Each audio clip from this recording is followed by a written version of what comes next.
Excerpt from the Codex Circulus.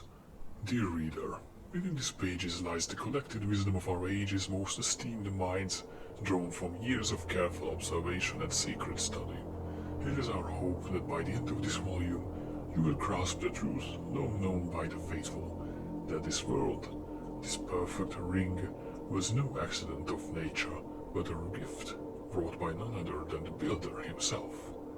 Through his enduring will and the harmony woven into every inch of the ground, we may walk with certainty. So long as we hold fast to the builder's word, the ring shall endure and remain ever ours.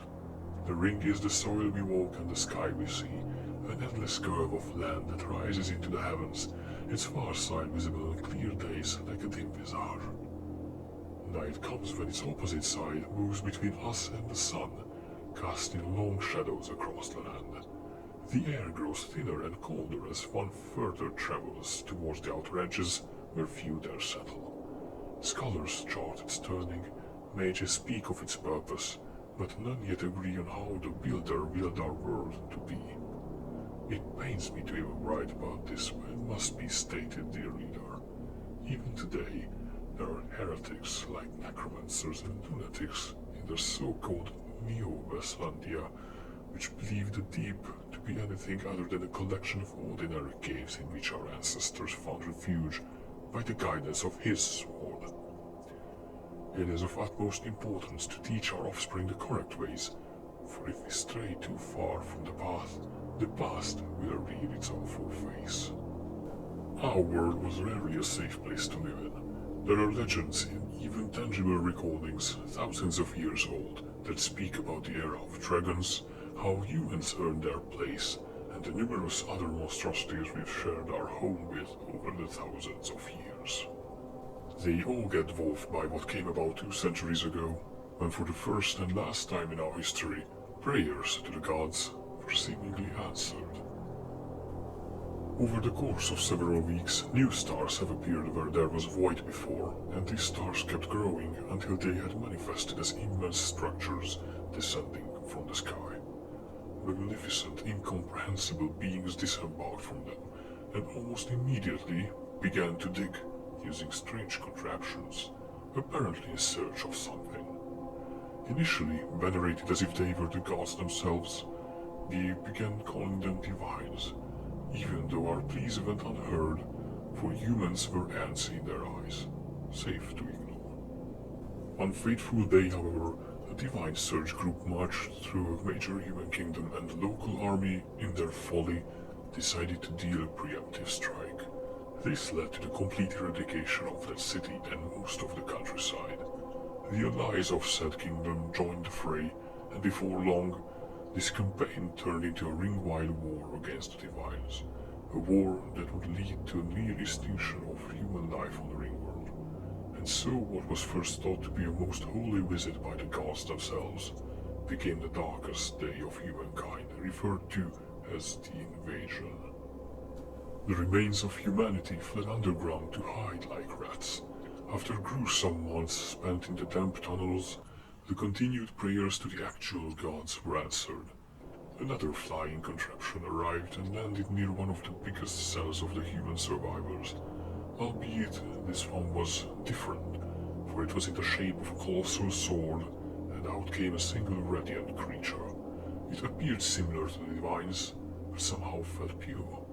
Its presence did not alert the humans, even though it hadn't emitted a single word they could understand. The being beckoned the humans to follow, and so they did, without questioning its motives. Together, they went even deeper underground, stopping at an unassuming wall, where the creature waved its arm, and the gate came to be where was none before. Inside was the place later called as the Deep. Giant halls filled with humming contraptions and dragon-like beings inside giant glass jars filled with rancid fluids. From these halls the being gifted humanity with hope in the form of magic spells, machines to make them more than mere mortals, and the incredible weapons later called as archlances. The being with its sword-shaped craft visited humans all around the ring, then led them in a coordinated counterattack against the occupying divines. The battles lasted long. Large swaths of the Ringworld got damaged or straight up destroyed in the process, but one day it was deemed that the divines were no more. The creature who helped humanity was afterwards generally believed to be sent by one of the old gods, the Builder, as one of the passed down verses described how one day he would give his sword to guard his creation, and so he did, making people refer to the holy creature simply as Sword, or his sword. For a few short years, humanity thrived. There was no need, no borders, no wars, save for a few smaller skirmishes led by a new phenomenon, the twisted legacy of the divines, the Grayskin. Everyone worked tirelessly together to rebuild what they can, while Sword locked himself inside his ship, which laid completely out of motion for a few years now, making it a place of pilgrimage, where soon enough a city emerged from, built by the pilgrims themselves.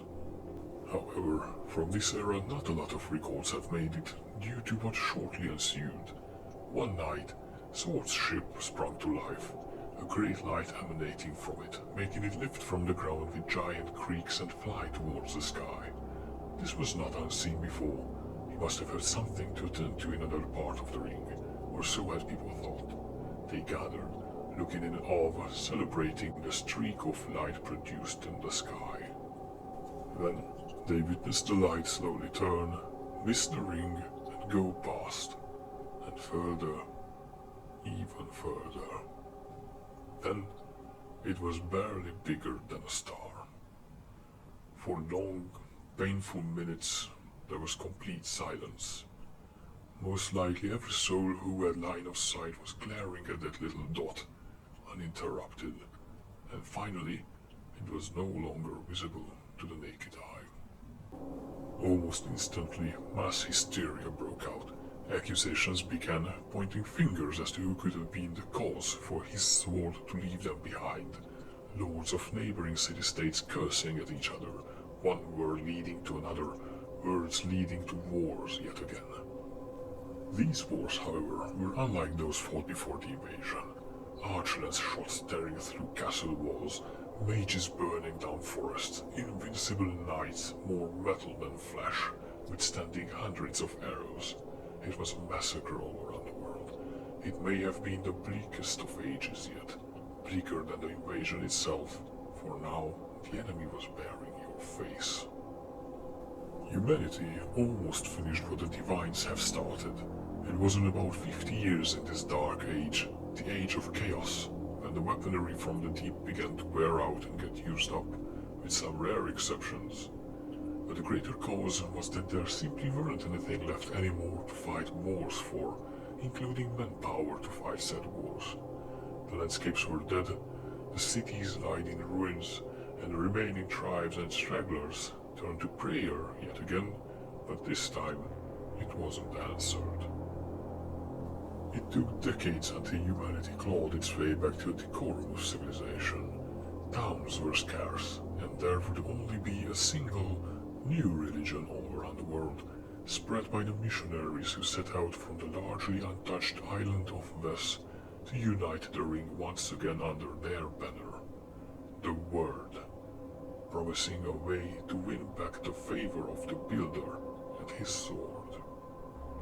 With a few notable exceptions, the ring eventually joined under the banner of Westlandia. Contraptions that were used to coordinate attacks during the invasion were now used for monitoring their worldwide domain, ensuring everything was in strict order. Over the decades, the stories about the Deep, Sword, and the Divines were reduced by the Church to mere tales, and with none left alive who actually saw these events unfold, to legends. They came up with sound explanations for everything in the past, with one clear purpose. No matter what other miracles the so-called Deep might hold, they must remain there. Soon enough, the mere existence of the Deep was deemed to be a childish idea by the propaganda of Westlandia, all the while strictly banning the visiting of caves deeper than an officially appointed threshold, and also sealing known entrances to the Deep. It wasn't until about 10 years ago, in the year 191 of Sword Era, when a secret but kingdom-approved deep expedition on the island of Wes had unearthed a rather unusual artifact, an about 5-meter tall metal sarcophagus, constantly leaking a fluid that can perfectly restore the function of any machine when submerged into it. The scholars moved the gargantuan artifact under the guise of the night with utmost care. However, it wasn't enough. The convoy and the strange covered object quickly drew the attention of anyone on the streets, and in short time a great part of the disgruntled city of Westport was awake, gathering around the convoy, demanding answers.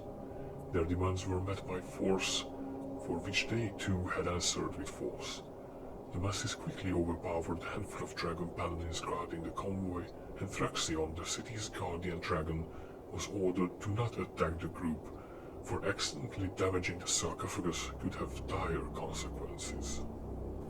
The rebels knew they can't remain there, as the king is bound to severely punish their actions, so they fled north, bringing the artifact with them, finally settling near a known entrance to the deep. The properties of the strange fluid seeping from the sarcophagus quickly became apparent to them, as the contraptions in those ruins shed their skin of rust upon contact with it and started whirring with life. Due to its vaguely human-like shape, they named the sarcophagus the Golem. By the time the king's reinforcements have arrived in Westport, the rebels had already gotten their hands on fully intact arch lances with the help of the fluid, bringing the two sides at a stalemate, and so the city-state of New Westlandia was born. The Golem served as a tangible proof of the kingdom's lies. Rumors of this had spread far and wide across the Ringworld, causing New Westlandia to become the destination of many people seeking to free themselves from the grasp of the kingdom. As the eyes of the current king turned towards the Isle of Wes, overseeing the vast empire once again became troublesome, and pockets of defiance sprung up. One such case of defiance was caused by the lure of adventure, riches and fame, which had always been too charming for ordinary folk, who continued to secretly descend into the deep at the behest of rich individuals, earning them the nickname Delvers, infamously recognizable by their skull implant used to detect entrances to the deep. Most of them were, however, promptly arrested by the Imperial Guardsmen and sold into slavery, to be bought by the highest bidders. You are one such delver.